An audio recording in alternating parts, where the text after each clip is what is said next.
Picture this. You're in a conversation that matters. Maybe it's a critical meeting at work.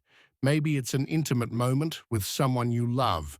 Or perhaps you're simply sharing something meaningful with a friend. You're speaking, your words flowing with purpose, and then without warning, someone cuts you off mid-sentence. Your thought hangs in the air, unfinished. Your message interrupted. And in that moment, you face a choice. Do you fall silent, letting your voice fade into the background? Do you offer an apologetic smile and say, "Sorry, go ahead"? Most people do. But here's what they don't realize. Every time you surrender that space, you're sending a powerful signal to the world about how much your voice truly matters. This isn't just about being polite or avoiding conflict.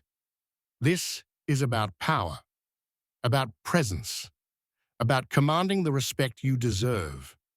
And today I'm going to reveal something the ancient Stoics discovered thousands of years ago. 3 simple words that can stop any interruption in its tracks.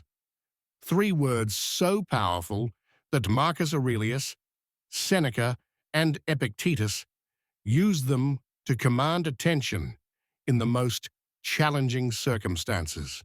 Stay with me until the end, because once you master these words, you'll never struggle to be heard again. And if you're ready to become unshakable in a world full of noise, take a moment to subscribe to Real Stoicism. This is where we grow stronger, together. So what are these 3 words? Let's begin with the first. But before we do, we need to understand why language itself has always been tied to power in Stoic philosophy. The ancients knew this truth well. The Romans believed that words could shape an empire. One promise could spark a war.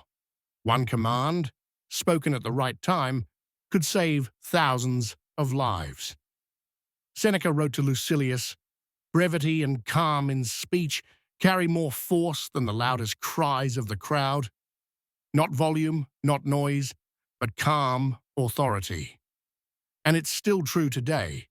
Power no longer rests in swords or shields. It rests in how you speak. In a meeting, if you can't hold attention, you'll be ignored. In a negotiation, if you can't defend your words, you'll be dismissed. Even in relationships, if you can't steady your voice, you'll be overlooked. Here's the problem. Most of us give our power away. We smile awkwardly, we whisper, "Sorry," we yield. And in that moment, we send a dangerous message. My voice matters less than yours. Marcus Aurelius warned himself daily, "Do not be distracted by what is unnecessary. Hold to what is essential. If you don't guard what is essential in your own words, others will take it from you." So how do you reclaim attention without shouting, without anger? Let's start with the first word. A word so simple that many people take it for granted. Why is this word so powerful? Psychologists call it an orienting signal. When you say listen, the human brain is instantly reprogrammed to stop, to focus, to prepare for something that matters. Picture this. You're in a meeting. The room buzzing with arguments, voices competing for dominance. You don't raise your voice. You don't slam the table. You simply say, "Listen, here's what needs to be finished first." The noise fades. The room falls still. Not because you threatened anyone, but because the word listen carries weight. It's a gentle command, one that our instincts are wired to obey. History gives us proof. Epictetus, the Stoic teacher, was known to pause mid-lesson when his students grew restless. He wouldn't scold them.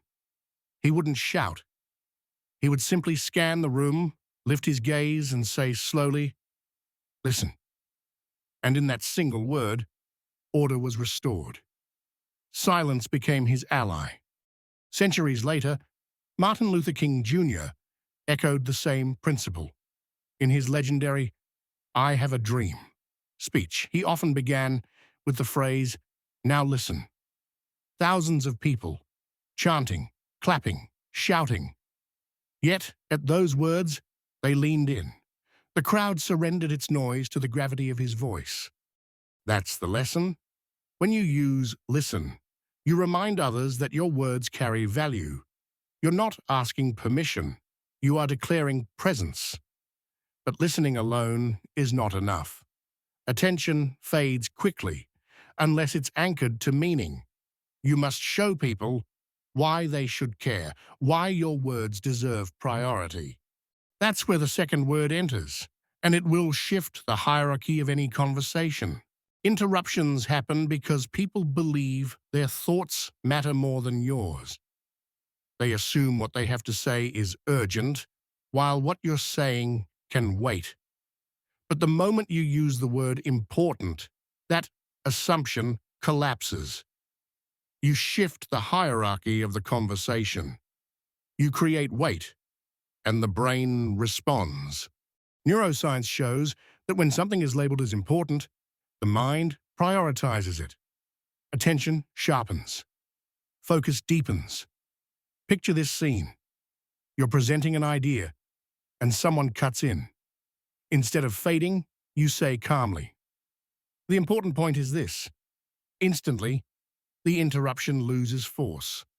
Nobody wants to be the fool who ignores what's important. The Stoics understood this long ago. Marcus Aurelius reminded himself, hold to what is necessary. Do not be distracted by what does not matter. On the battlefield, surrounded by advisors, Marcus was said to raise his hand and declare, "The important matter is the discipline of the soldiers." With those words, endless chatter fell away, and all attention returned to the heart of the issue. In our daily lives, this can sound like what's important here is that I explain the reason first, or the important detail I was about to add changes everything. Notice what happens. You are no longer competing for attention. You are defining where attention belongs. But here's the catch. Importance alone can feel abstract. People might nod and still drift away. To truly command presence, you must root importance in time. Make it immediate. That's why the third word matters most. And it's the word that brings every wandering mind back to the present moment. Later is easy to ignore. Tomorrow can be postponed. But now cannot be brushed aside. When you say, now you anchor attention in the only moment that truly exists. Seneca wrote, life is divided into three parts. What was, what will be, and what is. We are not masters of the first two, but only the third. The Stoics believed the present is our only possession. That's why the word now is so powerful. It doesn't allow distraction, it demands presence. Imagine this. You're interrupted mid-thought. Instead of backing away, you say, now let me finish this. The other person halts, because now isn't optional. It forces them back into the moment with you. History gives us vivid examples. Zeno of Citium, the founder of Stoicism, would stop debates and remind his students, now is the time to practice philosophy, not tomorrow. By using now, he refused to let wisdom drift into the abstract future. He pulled everyone back into reality. Even in modern life, leaders, coaches, and commanders rely on it. A general doesn't say soon. He says now. A coach doesn't shout later. He demands focus now. Because urgency commands action. So when you say, now, hear the rest of my point. Now focus on this part. You're not fighting interruptions. You're replacing their momentum with your own. Short, sharp, undeniable. With listen, you gain attention. With important, you define priority. With now, you root it in the present. But knowing these words isn't enough. There's a trap. Most people fall into a single habit that destroys all authority the moment they open their mouth.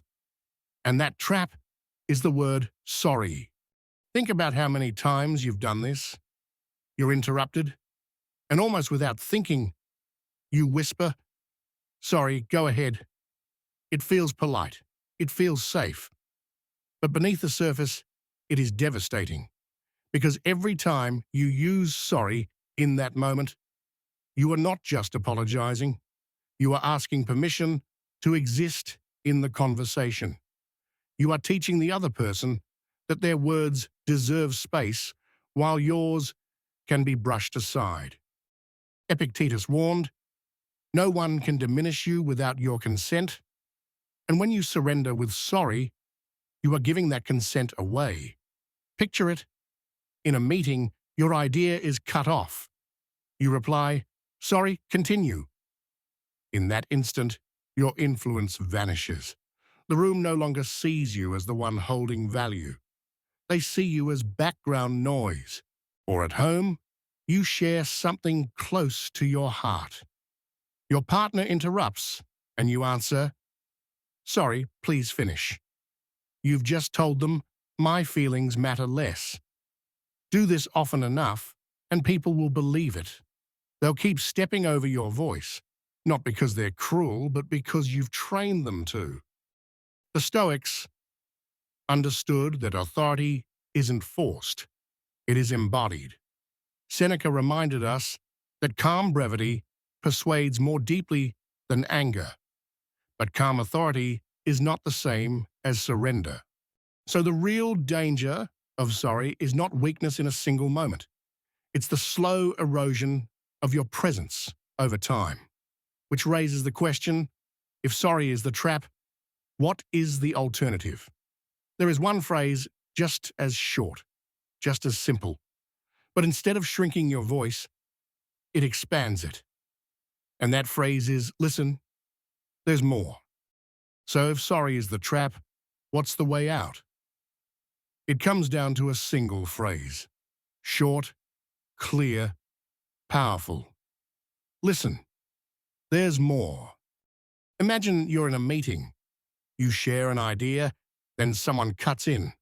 Most people would shrink back, but instead you lift your eyes, steady your tone, and say, "Listen, there's more." Suddenly, the interruption loses momentum. Your colleague pauses. Why? Because you've just declared that the thought isn't finished. And not only that, it carries weight. Picture it in your relationships. You open your heart. A friend interrupts with their own story. Instead of fading into the background, you lean slightly forward and say, "Listen, there's more." The effect is subtle, but profound. You've reminded